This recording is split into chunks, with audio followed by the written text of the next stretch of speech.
So, what do you do when you go to a listing from a local auction, see a bunch of Mosin Nagants, even though you kind of really don't need any, and you get to go there, look at them, and out of the whole bunch, you find a 91, a Finnish 91 rebuild from 1943, and it really didn't go that high. It was one of those deals where nobody wanted to get more than a certain amount, thinking it's just a standard 9130. So you bid on it. Okay, so we'll look at this gun I just picked up today, and it's totally out of the blue. It's something I just found earlier in the week, and I did have the opportunity to go to the place and look at it, and I'll explain after we get done looking at the piece. But it's a rifle that I don't have one like this in my collection. Alright, so if you like this content, hit the like button and subscribe, please, to get my logarithms going. And we'll take a look at this Finnish Mosin 91 rework. Okay, strange thing about this find, it came with the original box. And there were 3 of them at this auction. This one came with the original box, and that's the label that's still attached to the box. Describes it as an M91 rifle. Okay, and there was one with Imperial German markings, or the Imperial Russian markings on the barrel, but the bore was gone. And there was another one that I think was a Civil Guard rifle, but again, bore was gone, horrible. This one was the only one out of the 3 that had a decent bore on it. Alright, so what do we got? We got our M91, and after a quick glance, it's a 2-piece stock. So I believe this was a reused Russian stock, and I believe that's a Russian symbol there, Zvezda, on the butt plate. It was hard to see, but it is a 2-piece stock. It's force matched very nicely to what's on the receiver. And here we'll try to get a good look at what we got there. There you can see the Imperial Russian Eagle. Serial number 1942 Tikka symbol. SA's down there, and that's about it. And like I said, that serial on the bolt looked pretty good. Is cleaned, and that we have the early style sight with the usual markings, the later upper handguard,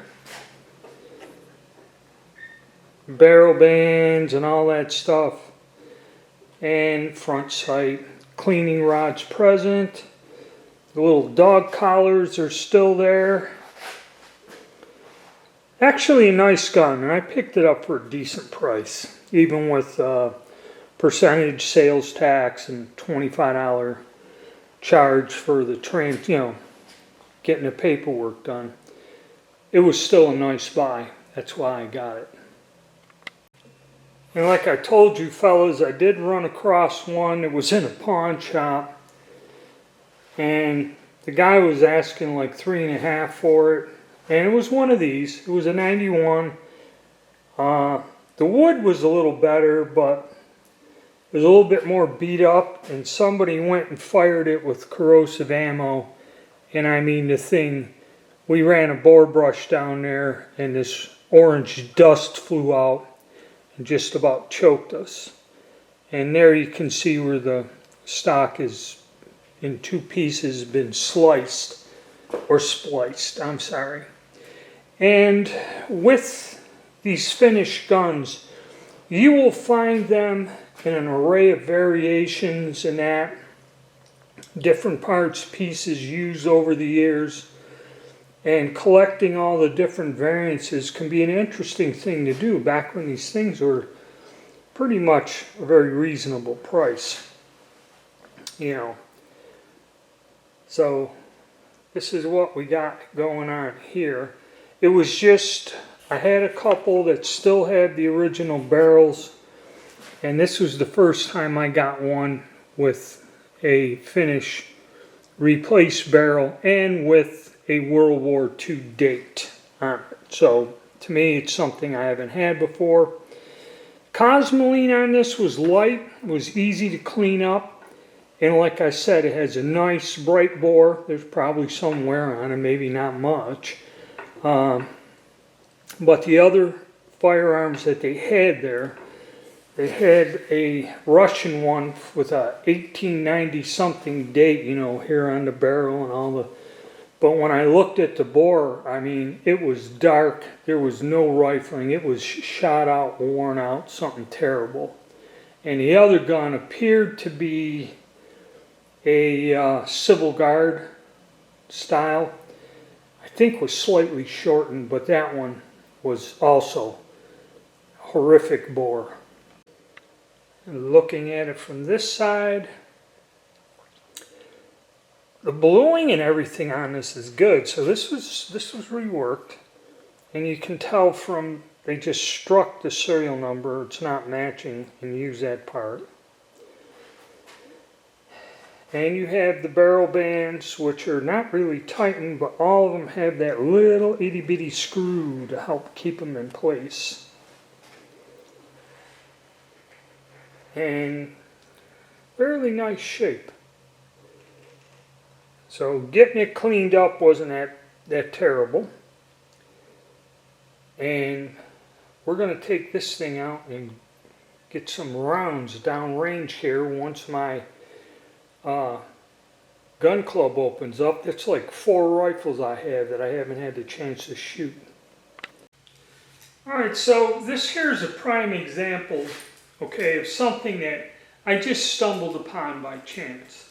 Actually, what I was looking at is I wanted in this auction, there was another Spanish 1916 rifle that was converted to 7.62, and I wanted to get that gun. That gun wasn't going, you know, the bidding wasn't going high. This was one of these timed auctions, so you didn't have to be there, which was kind of convenient for me.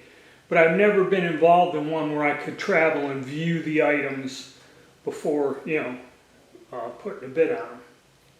That gun also, horrible bore. I mean, solid red rust.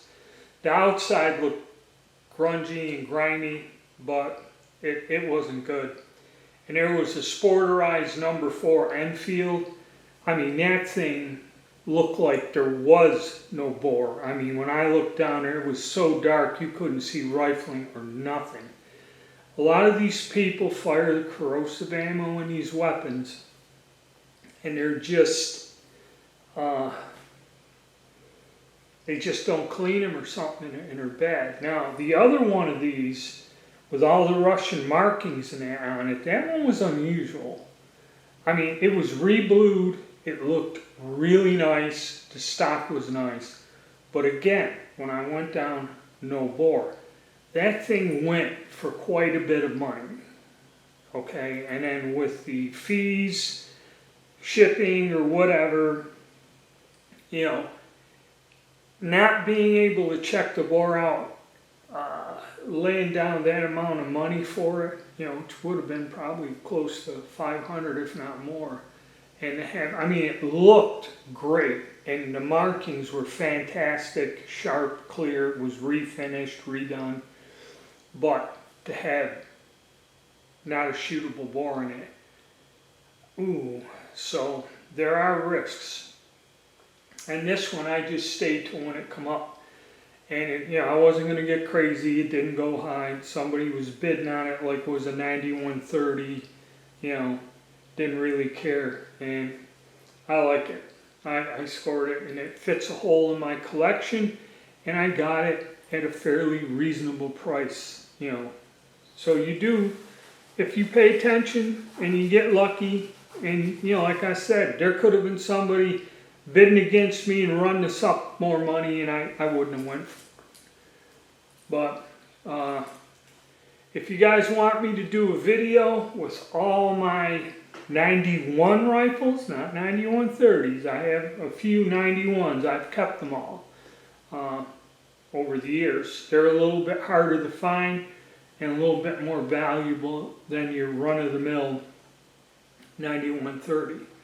So if you fellas want to see a video, put something down in the comment section below, and I'll kind of get them all out, dust them off, and who knows, maybe I'll take them all to the range and burn up that last 10 6.2 by 54R I got left. Alright, stay tuned.